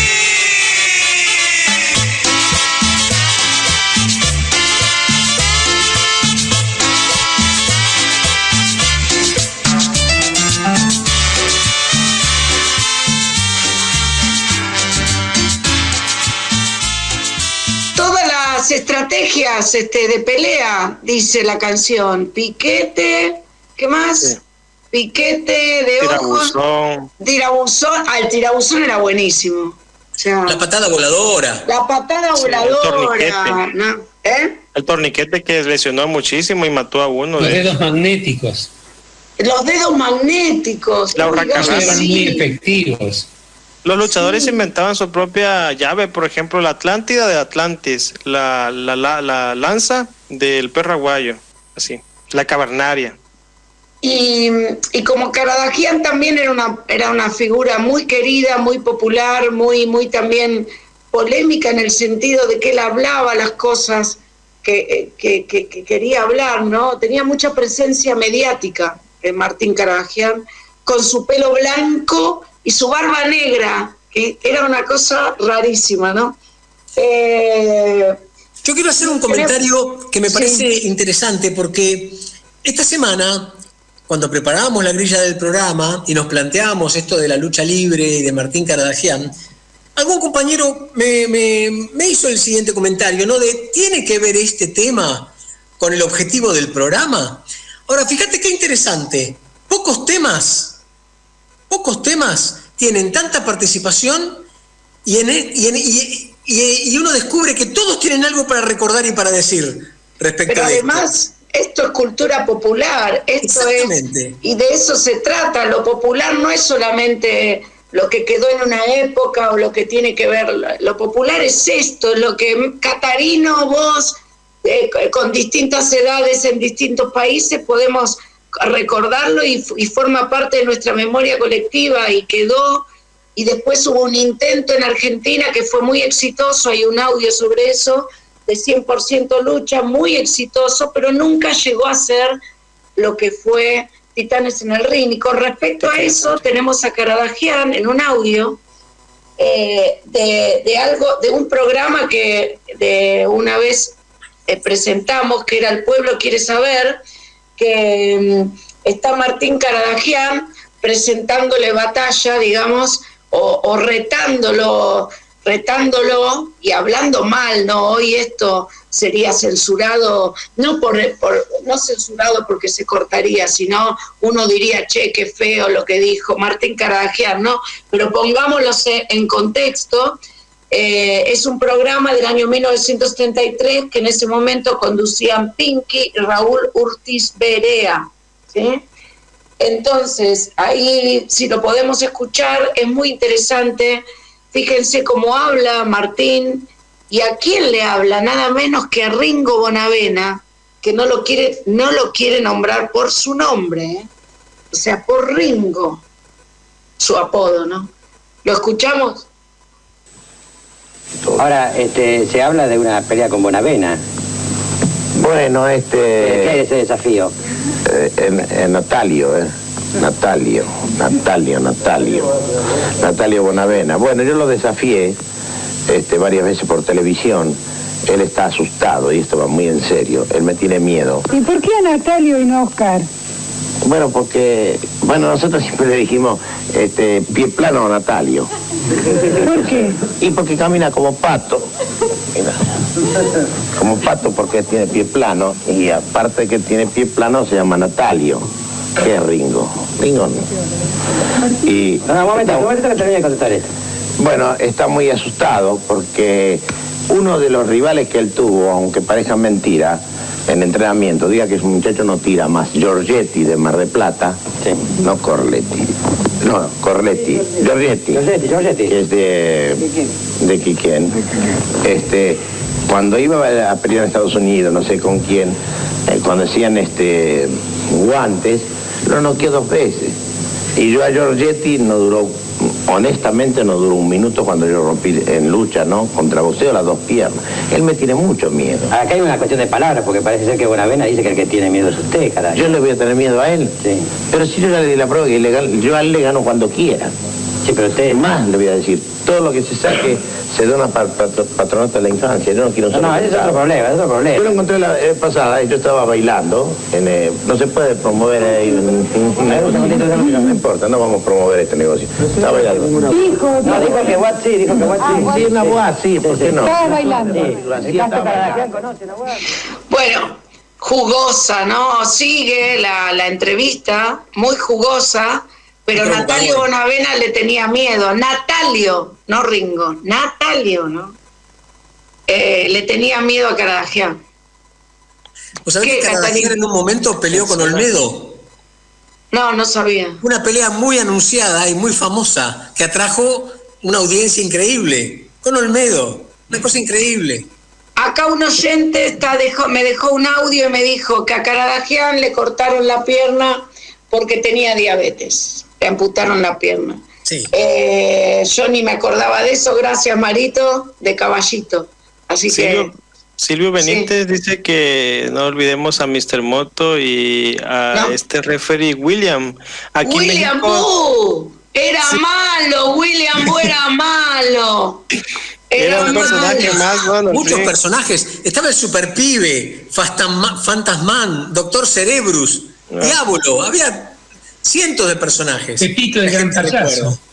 Es maravilloso. En México teníamos un referee que al menos a mí me caía mal, el Tirantes, porque por ejemplo, estaban peleando 2, entonces uno llegaba a golpear a y otro lo distraía a él y lo tiraban con un foul y le daba el gane al otro, pero hacían su propio teatro pues de que estaban platicando, pero es puro teatro pues, pero yo como era niño pues me enojaba.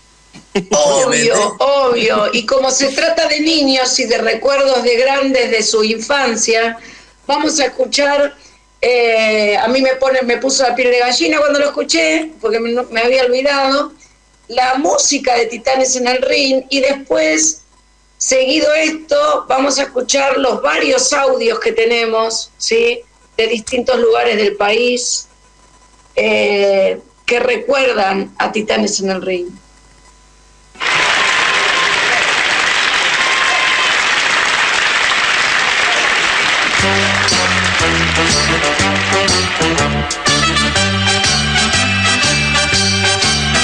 Ya llegó Caradagian, el gran Martín es un titán. Martín es el titán de Titanes en el Ring. Martín es el titán de Titanes en el Ring. Don Martín es un galán que a la viudita tiene mal. Lo quiere enamorar y no lo puede conquistar. Lo quiere enamorar y no lo puede conquistar. Ahora tiene un secretario que se llama Joe Galera. Usa siempre un gran bastón y vigila a los de afuera. Porque Martín ya es genio y figura. Con Joe Galera y con la viuda siempre será Martín, glorioso paladín, el más genial campeón mundial. Ya llegó Caradagian, el gran Martín. Hoy, ayer a la noche, vi Titanes en el Ring a las 28, a las 8 de la noche. Como siempre, me gustó mucho La Momia, Martín Caradagian, el payaso. También me gustó cómo apretó Canságuila. Siempre traicionero, pero esta vez apretó bien. Pepino el 9 y ¿quién más? Mr. Chile, todos ellos estaban ahí. Y no me quiero olvidar la viuda de Martín Caradagian y el hombre de la barra de hielo. Espero que te guste el recuerdo, así que un beso. Sí, claro. Sí, de Titanes en el Ring, me acuerdo una vez haberlo visto personalmente, me llevó mi papá, ahí en el Club Pedro Echagüe, que es en el Parque Avellaneda. Yo era chiquito. Y me acuerdo, un recuerdo así caótico,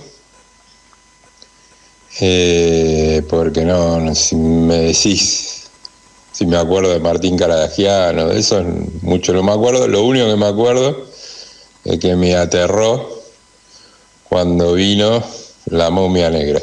En realidad era marrón, pero estaba la momia blanca, que era buena, y la momia negra, que encima le ponían una música ahí, y yo estaba aterrado. Ese es el recuerdo presencial de los Titanes en el Ring. Hola Laura, ¿cómo estás? Soy Pablo Melara, de la ciudad de Mar del Plata, y a propósito de tu pregunta, sí, Titanes en el Ring vino a Mar del Plata. Ten en cuenta esto, que cuando éramos chicos, 7, 8, 9 años, era el programa que todos seguíamos, y más o menos cada uno de nosotros teníamos a quién eran los buenos y quién los malos. Y cuando vinieron a Mar del Plata, a una carpa que estaba ubicada en la calle Buenos Aires y Belgrano, es decir, a una cuadra del casino, lo fuimos a ver con mis amigos del barrio, y la verdad que es un muy lindo momento, porque era como una hinchada, ¿no? Obviamente el gran ídolo era Martín Caradagian, y al que le teníamos miedo era la momia negra, porque se metía en el público, corría y demás.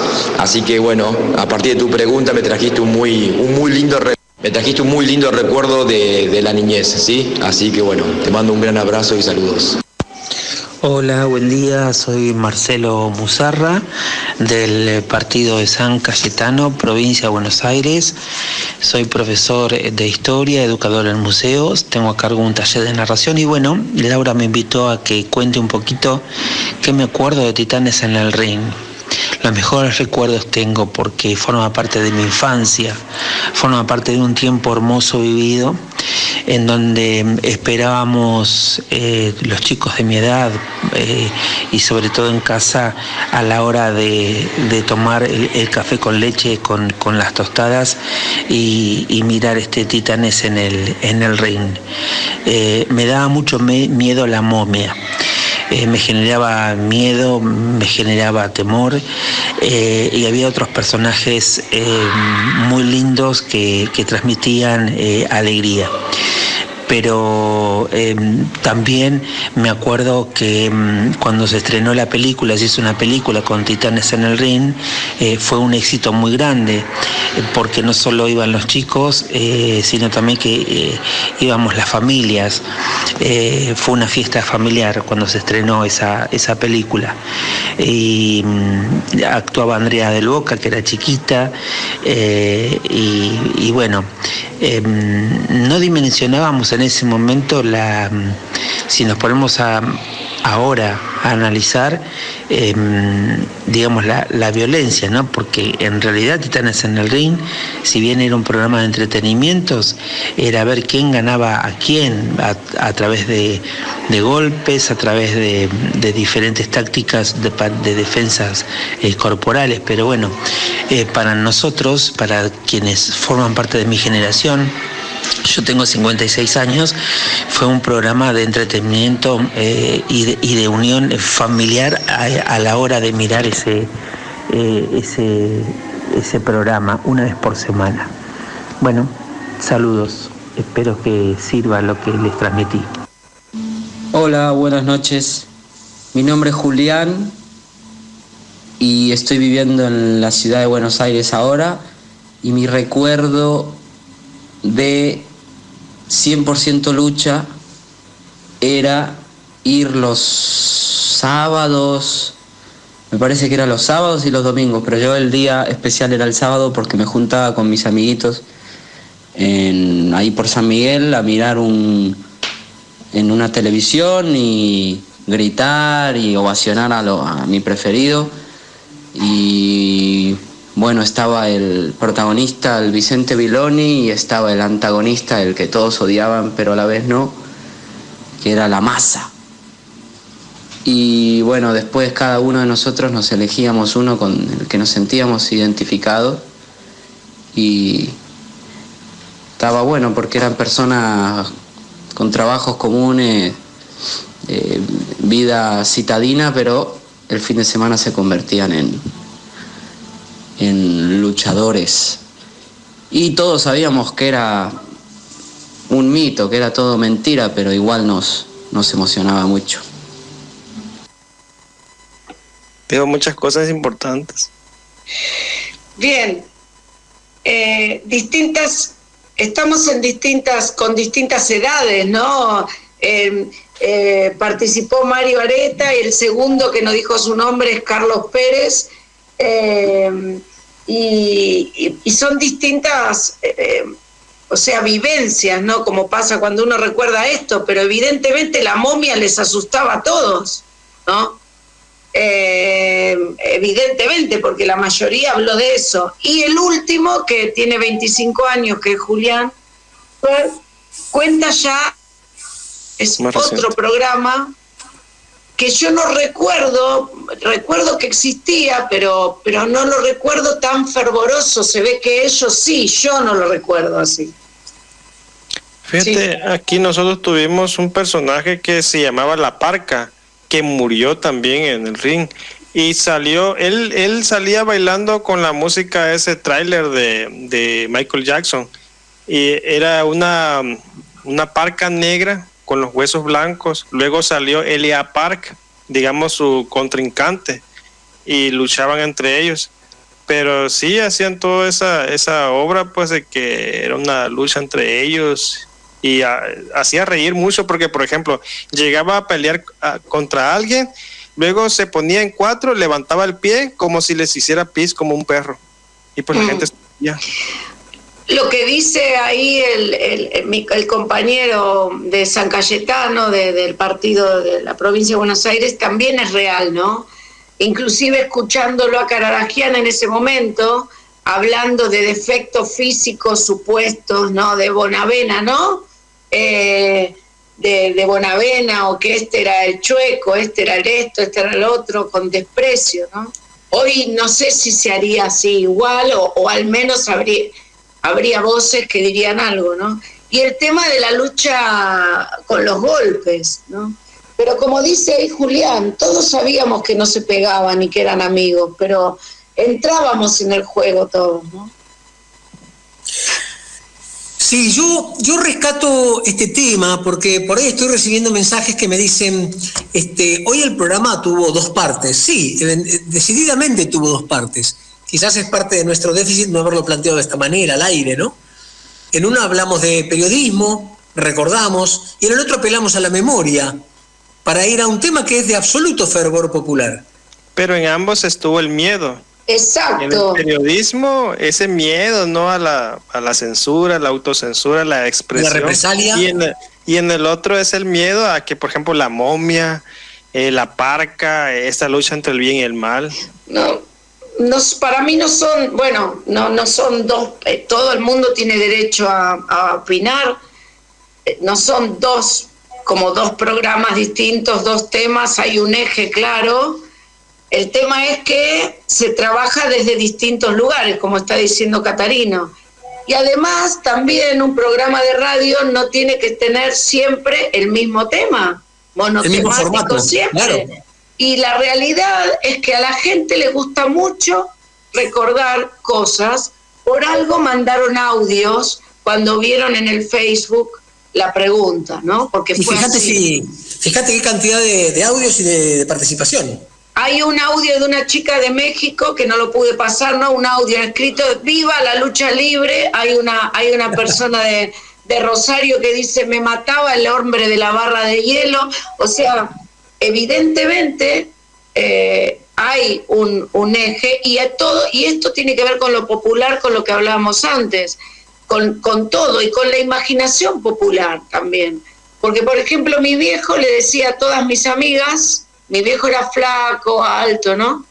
A todas mis amigas de la primaria le decía que era el Caballero Rojo. Total, no se veía nadie adentro. Obviamente. Y yo creo además que cualquier tema que tenga que ver con el fervor popular es digno de recordarlo y de trabajarlo. Lo que pasó con mi papá es que cuando mi amiga volvía a ver a una de mis amigas, a Norita Cafre de la primaria, hablando me dice, che, no ganaba nada tu papá cuando era Caballero Rojo. Y me dio una ternura por un lado y una cosa que cómo se lo creyó todos estos años. Ajá, enemigo ganaba. Sí, el viejo ganaba. Sí. Bien. Bueno, eso, maravilloso. La verdad que moviliza mucho, ¿no? Era la época de la Sucoa, era la época de las figuritas redondas, de jugar en la vereda, otra vida. Sí, pero también todo esto, cuando uno lo analiza, cuando uno, como decía Catarino, ¿no? Cuando uno analiza esto, tiene que ver con la cultura popular. La cultura popular no tiene una definición. No hay algo que es popular y algo que no es popular en cuanto a lo que hablamos de cultura, ¿no? Esto también formó parte de nuestra cultura. Y yo lo que rescato de esto es el tema familiar, porque convocaba mucho a lo familiar esto. Y fíjate cómo está presente, en las diferentes culturas. Aquí en la época prehispánica se ponían máscaras cuando usaban. Claro. En la época de la Edad Media y Renacimiento estaban los carnavales y también se ponían antifaz. Y además cada uno de estos personajes tenía una historia y esa historia se seguía, o sea, porque eran... cada uno estaba el Ancho Peuchel, el indio no me cuánto, bueno, trataban para lo que era esa época de mostrar una diversidad, se trataba de mostrar una diversidad para lo que era esa época, no es lo mismo que ahora. Pero además construían, Caradagian y la lucha libre construía un modo de vivir, un modo de pensar, un modo de ser, que también es lo que construye el periodismo, construye un modo. Entonces tienen un vínculo, tienen una relación. Es interesante lo que plantea bien, Mónica, Mónica. sí, exacto. Bueno, no sé. Es así, los programas tienen esta variedad y esta variedad de formato también, nos permitimos jugar con esto. La semana que viene va a ser una semana variada también, es una semana de recordatorio. El 14 en nuestro programa vamos a recordar el nacimiento de Ernesto Guevara Lynch, vamos a recordar la rendición de las Malvinas, que fue el 14 de junio también, y algunos otros temas que vos estás preparando, Laura. Va a estar un compañero de historia, un historiador panameño que va a hablar de la invasión a Panamá, a propósito también de una película que se estrenó en la plataforma Netflix, que realmente los hechos están bien contados, pero la actuación y todo eso me sacaba del eje, ¿no? Porque no estamos acostumbrados tampoco a ver cine panameño, no hay demasiado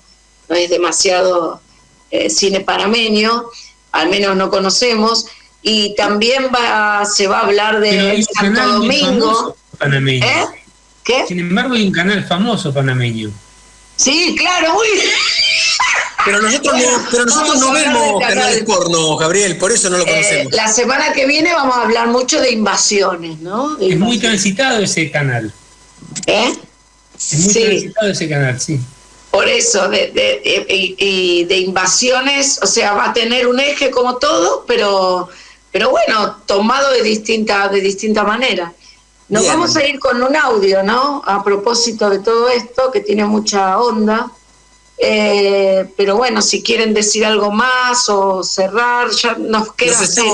Nos estamos despidiendo, nos quedan 2 minutos del programa para escuchar un audio. Así que bueno, gracias Catarino, gracias Laura, a todos. Gracias Gabriel Alonso, gracias Mónica Cerruti, Roberto Paiva y a todos los compañeros. Y se suma al panel también a nuestro plantel este hombre, Marcelo de Musara, un colega, compañero de Cayetano, de San Cayetano, provincia de Buenos Aires. A Silvio Benítez, que nos prepara el flyer. Ay, Silvio, Dayana, que es, bueno. A los oyentes que colaboran y a Dayana Álvarez, nuestra operadora. Y cerramos ¿Qué aquí. seríamos nosotros sin Dayana? Nada. Bueno, nos vamos con Caballero Rojo. Rating y tenemos un 20% más de oyentes que de productores. Estamos muy bien. Sí. Igual no superó a lo del canal, ¿eh? Lo del canal estuvo perfecto, bueno. Mejor, sí. Bueno, nos vemos y nos vamos con Caballero. Vamos.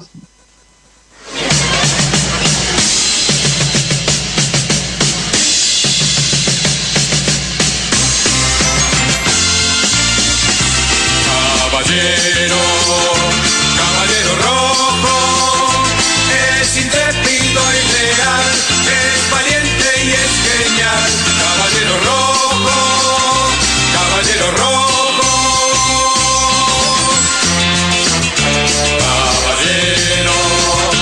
Caballero rojo, paladín de la verdad, defensor de la razón. Caballero rojo, caballero rojo. El honor de vencer es su premio, combatir como un gran caballero.